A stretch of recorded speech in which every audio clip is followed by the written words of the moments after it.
Azlan, क्या तुम्हारी बीवी नशे में थी? बाबा, उससे इतनी बदबू आ रही थी। कहीं ऐसा ना हो कि मैं तुम्हारा गला दबा दूं। अजलान, अजलान ने अपने ससुर पर अटैक कर दिया। क्या?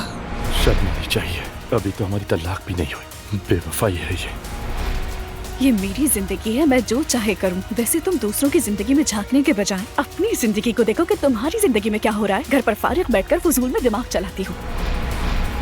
मैं बस एक ख्वाब पूरा करना चाहती थी। उम्मीद है इस साल तुम्हारे सारे ख्वाब पूरे हों। नूर फातिमा।